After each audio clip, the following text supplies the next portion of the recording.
राजेश अग्रवाल भी अब हमारे साथ जुड़ गए हैं। राजेश जी, गुड आफ्टरनून, स्वागत है आपका ET नाउ स्वदेश पर। आपका first take on the market. नए हफ्ते की शुरुआत उम्मीदें तो थी, लेकिन पिछले हफ्ते की ही तरह कमजोर शुरुआत इस वक्त नजर आ रही है। गुड आफ्टरनून मानसी जी, शरद जी, अभिषेक जी और बाकी भी जो फैन मित्रगण है सबको नमस्कार। आपने सही कहा। सुबह जब न्यूज आई कि यूरोपियन यूनियन की 15% टैरिफ डील हो गई है, जो कि बाजार ये मान के चल रहा था कि 30% होगी, तो एक बहुत पॉजिटिव उम्मीद जागी थी और उस कारण से थोड़ा ठीक ठाक खुला भी था। लेकिन पिछले 4 हफ्ते से जो लगातार गिरावट हो रही है बाजार में और उसी को कंटिन्यू करता हुआ फिर गिरावट देखने को मिली। कई कारण हैं। एक तो लगातार जो भारत के साथ डील होने वाली है उसमें जो डिले होता जा रहा है उसको लेकर के कंसर्न्स बने हुए हैं। दूसरे जून क्वार्टर्स के जो दिग्गज कंपनियों के नंबर आए वो उतने अच्छे नहीं आए। टैरिफ को लेकर अनसर्टेनिटी तो है ही और एफआई की लगातार सेलिंग चल रही है। अगर आप देखो तो सिर्फ जुलाई में करीब करीब 30,000 करोड़ के आसपास की सेलिंग एफआई ने कर ली है। ट्रम्प साहब की 1 तारीख की डेडलाइन नजदीक आती जा रही है और इस कारण से थोड़ी सी चिंता बढ़ती हुई नजर आ रही है। एफआई की तरफ से अभी अगर देखें तो वर्ल्ड ओवर जो स्लो डाउन चल रहा है, अभी हमने पिछले दिनों बजाज फाइनेंस की कमेंट्री भी देखी, वहां पे उन्होंने कहा कि स्लो डाउन चल रहा है। तो जब बजाज फाइनेंस जैसे कंपनी दिग्गज कंपनियां ये कह रही हैं कि स्लो डाउन चल रहा है तो एक चिंता तो सामने में आती ही है। और यूएस और यूके में भी जो पेंशन रिलेटेड जो बदलाव हो रहे हैं उसको देखते हुए भी ये लगता है कि एफआई की सेलिंग थोड़ी सी बढ़ती हुई नजर आएगी, क्योंकि जो पेंशन फंड है वो एक तरीके से उनका एयूएम बहुत बड़ा होता है और वहां से जो पैसे आते हैं वो वर्ल्ड ओवर इक्विटी मार्केट को थोड़ा सी बाइंग रहती है। लेकिन अगर वहां से दिक्कत आई तो और थोड़ा प्रेशर बढ़ता हुआ नजर आएगा। बट इन सब चीजों के बीच में एक चीज तय है कि अपने इंटरनल जो इकोनॉमिक हालात है वो बेहतर है। ग्लोबल नॉइज बहुत ज्यादा है लेकिन इकोनॉमिक फंडामेंट्स अच्छे हैं। इस तिमाही के नतीजे थोड़े से ठीक ठाक आए, बहुत अच्छे एक्साइटिंग नहीं आए अभी तक जो भी आए हैं। लेकिन ये उम्मीद की जा रही है कि सेकेंड हाफ में नंबर्स अच्छे हो जाएंगे, तो वहां से उम्मीद बनती हुई नजर आ रही है। और खास करके अगर ये टैरिफ की जो तलवार लटक रही है वो दूर हो जाती है और सामने में नेक्स्ट वीक में आरबीआई की पॉलिसी भी है, तो वहां से भी कुछ पॉजिटिव व्यूज आते हैं, तो मुझे लगता है कि एक अच्छा रुझान निकल कर सामने में आएगा। रहेगी। बहुत सारे तलवार लटक रहे हैं, बहुत सारे मैक्रो न्यूज।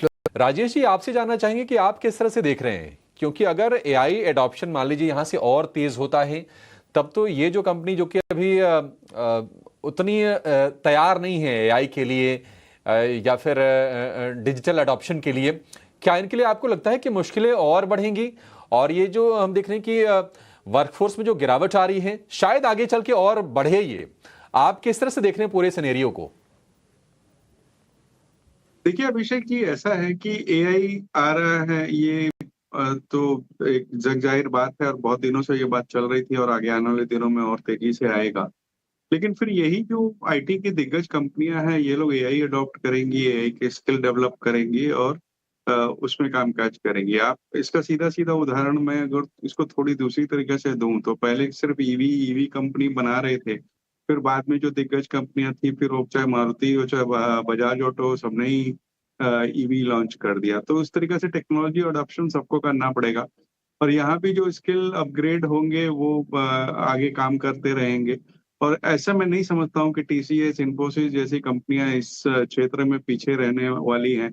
फिर वो चाहे एआई की बात हो, मशीन लर्निंग की हो, क्लाउड की हो, सारे ही पायदान पे ये लोग अपनी पहुंच बढ़ा रहे हैं। ये जो ग्लोबल ये जो 12,000 एम्प्लॉयज की कल कट की बात आई, तो वो उनकी कोई स्ट्रैटेजी है जो मुझे नहीं लगता है कि बाकी कंपनियों पे भी उतना असर पड़ने वाला है। एक नेगेटिव इन्वायरमेंट बिल्कुल बन गया है। लेकिन हमें ये नहीं भूलना चाहिए कि ये सब चीजें कई दिनों से, कई महीनों से लोगों को पता थी कि एआई वगैरह आ रहा है और ये सारे प्राइस में डिस्काउंटेड है। जो भी नए ऑर्डर इनफ्लोज वगैरह आए वहां स्लो डाउन देखने को मिला, बीएफएसआई में स्लो डाउन देखने को मिला, या ट्रम्प की जो नई नीतियां हैं उनको लेकर के वहां पे जो नए ऑर्डर्स आएंगे उसमें स्लो डाउन देखने को मिलेगा। ये बाजारों को पता था और यहाँ डिस्काउंटेड ऑलरेडी है। आज अगर जो गिरावट हम देख रहे हैं 1.5% की टीसीएस में, मैं नहीं समझता कि वो इस बात के लिए ज्यादा है, वनिस्पत की इस बात के लिए ज्यादा है कि बाजार में ही कमजोरी है। तो बाजार ही करीब गिरा हुआ है 1.25%, 1.5%, तो मैं समझता हूँ कि उसका एक इफेक्ट ज्यादा है। ये सब कंपनियों की बैलेंस शीट बहुत स्ट्रांग है, भविष्य बहुत अच्छा है। शॉर्ट टर्म में हो सकता है कि यहाँ पे आपको 1-2%, 5% की और कट देखने को मिले।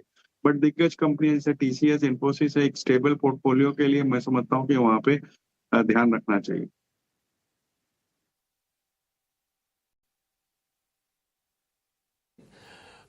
टेक्नोलॉजिकल अपग्रेडेशन करेंगी, अपने आप को स्किल्ड करेंगे अपने कर्मचारियों को एआई के लिए, और अपॉर्चुनिटीज आएगी आगे इनमें। ठीक है, उम्मीद करके चलेंगे। लेकिन राजेश जी, स्वाभाविक सा सवाल यह है ना कि देखिए, मुझे वो दौर याद है कि पता चला कि बेंच स्ट्रेंथ हुआ करती थी करीब करीब 50,000 1 लाख कंपनियों की, और क्वार्टरली हायरिंग भी इतनी गजब की होती थी। वो दौर तो निश्चित तौर पर थोड़ा पीछे छोड़ता हुआ दिख रहा है। देखते हैं आगे कर गया था। राजेश जी, भारत इलेक्ट्रॉनिक्स नंबर्स तो ठीक ही लग रहे हैं इसके, आय थोड़ी सी कमाई है अनुमान के मुकाबले, लेकिन शेयर थोड़ा सा करेक्ट हो भी गया है। जिनको नई एंट्री करनी हो, क्या आपके हिसाब से प्राइसेस ठीक हैं?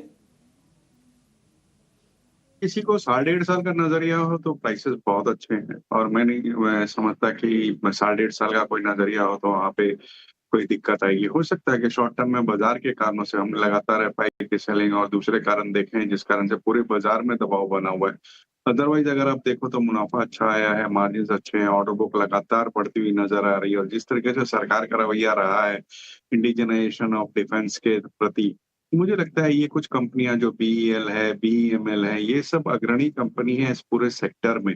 और यहाँ पर बिल्कुल अगर किसी को डिफेंस में एक्सपोजर लेना हो तो मैं समझता हूँ ये गिरावट जो है वो एक मौका दे रही है आपको लंबी अवधि के लिए निवेश करने के लिए। मैं दोबारा कहना चाहूंगा, शॉर्ट टर्म मीडियम टर्म में हो सकता है कि बाजार के कारणों से दबाव देखने को मिले, लेकिन अगर आपका लंबी अवधि का नजरिया है तो इस गिरावट का लाभ उठाएं, और पूरा नहीं तो स्टैगर्ड भाव में खरीदारी करें।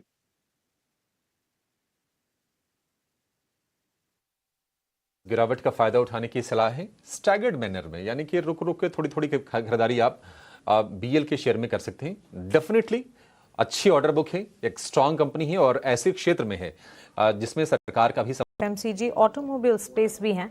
और राजेश जी, एक टेक आपसे ऑटो सेक्टर पर भी जानना चाहेंगे। अभी या कुछ ही दिनों में ऑटो बिक्री के आंकड़े भी आते हुए दिखेंगे, और ये जो टैरिफ इम्प्लीकेशन है ग्लोबल फ्रंट पर ऑटोमोबाइल सेक्टर पर इम्पैक्ट पड़ेगा, लेकिन डोमेस्टिक फ्रंट पर भी क्या ट्रिगर्स डेवलप होते हुए ऑटो सेक्टर के लिए नजर आ रहे हैं? क्योंकि टैरिफ इम्प्लीकेशंस की जहां हम बात कर रहे हैं, इन पर्टिकुलर अभी एफटीए अग्रीमेंट भी साइन होता दिखा।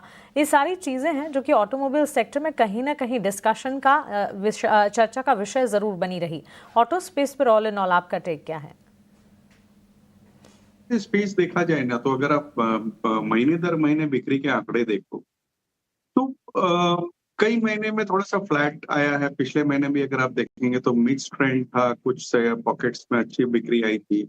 इस महीने भी कोई बहुत ज्यादा हम उम्मीद लेकर नहीं चल रहे हैं कि बहुत एक्साइटिंग नंबर आएंगे, मिक्स ट्रेंड्स आएगा। बट आगे जाते हुए जैसे नेक्स्ट 2-3 महीने में अगर आप देखो तो त्योहारी सीजन चालू हो जाएगा। इस बार दिवाली भी जल्दी है, अक्टूबर में ही है, तो वो त्योहारी सीजन चालू हो जाएगा, फिर शादियों का सीजन चालू हो जाएगा। उन सब चीजों के मद्देनजर मुझे लगता है कि जो नेगेटिव न्यूज थी ऑलरेडी डिस्काउंटेड है, और आगे आने वाले दिनों में अच्छे नंबर्स की उम्मीद की जा सकती है बिक्री के आंकड़े की बात करूं तो। और वैल्यूएशन के लिहाज से भी कहा जाए तो हमें लगता है कि बावजूद इसके कि मारुति ने अपने मार्केट शेयर को थोड़ा लूज किया है दूसरे जो नए एंट्रेंट्स हैं उनके सामने, चाहे वो किया हो या एमजी हो, लेकिन फिर भी आज की डेट में भी पैसेंजर व्हीकल में मार्केट लीडर है, और जो नए लॉन्चेस वगैरह किए गए हैं उन सब चीजों को बाजार ने बहुत अच्छी तरीके से लिया है। मैं समझता हूँ मारुति पे नजर रखनी चाहिए। से टू व्हीलर्स में बजाज ऑटो हमारी पहली पसंद रहेगी, न केवल इस वजह करके कि डोमेस्टिक मार्केट उनका अच्छा है, बल्कि जो इंटरनेशनल मार्केट्स को केटर कर रहे हैं वहां भी उनकी अच्छी बढ़त बनी हुई है। थ्री व्हीलर्स में भी अच्छी बढ़त बनी हुई है, और जो ईवी स्पेस में भी उनके नए लॉन्चेस हुए हैं वो भी बहुत अच्छे तरीके से लिए हुए हैं। लेकिन इन सब चीजों को अगर इन दोनों को अगर छोड़ दिया जाए तो तीसरी कंपनी जो हमारे रडार पे कई क्वार्टर्स से रही है वो हुंडई की रही है। बावजूद अच्छी पकड़ के, बावजूद इस बात के कि उनकी एसयूवी में लीडरशिप है क्रेटा को लेकर के, और जो ईवी क्रेटा की लॉन्च की गई है वो भी बाजार ने बहुत अच्छे तरीके से ली है। स्टॉक ने कुछ करके नहीं दिया है, वैल्यूएशन अच्छे हैं, जो केपेक्स उनका बन हुआ है वो बहुत तेजी से पकड़ रहा है, जो नए प्लांट उन्होंने लिए वो अच्छे हैं। मैं समझता हूँ हुंडई पे नजर रखनी चाहिए, और कम से कम 2400 के टारगेट इसमें आने वाले 9 से 12 महीना में बिल्कुल हो सकते हैं। तो कोई भी गिरावट आए, हुंडई में खरीदारी की सलाह रहेगी। हो रहा है राजेश जी, क्या करना चाहिए ये प्रॉपर्टी शेयरों में, क्योंकि क्या लार्ज कैप क्या मिड कैप सारे ही क्रैक हो रहे हैं, तो ये बाय ऑन डिप करना है या फिर एग्जिट ले लें? देखिए, थोड़ा सेलेक्टिव रहना चाहिए। गिरावट इस कारण से भी है कि पिछले अगर 2-3 क्वार्टर्स में देखेंगे तो शानदार तेजी बनी है। सारे पूरे पैक में सारे स्टॉक में बहुत तेजी दिखाई और उस कारण से प्रॉफिट बुकिंग आ रही है। और इस वक्त अगर खरीदारी करनी हो तो मैं समझता हूँ इसमें AB real estate, Aditya Birla real estate जो पहले सेंचुरी टेक्सटाइल्स के नाम से जानी जाती थी, वहां थोड़ा ध्यान देना चाहिए। प्रोजेक्ट्स अच्छे हैं। पहले सिर्फ बॉम्बे में काम कर रही थी, अब बैंगलोर वगैरह में भी नई लैंड खरीदी है। बिरला एस्टेट्स करके इनकी जो सब्सिडेरी है उसमें जो प्रोजेक्ट्स हैं बहुत लग्जरियस प्रीमियम प्रोजेक्ट्स हैं जो हाथों हाथ बिक गए हैं। और करेक्शन भी अगर आप देखो तो ऊपर में अगर मैं सही हूँ तो करीब 2500-2400 जा करके अभी 1900 के आसपास है। तो अच्छा खासा करेक्ट भी हो चुका है। मैं समझता हूँ ये बहुत अच्छा कंफर्ट दे रहा है, यहाँ पे ध्यान देना चाहिए।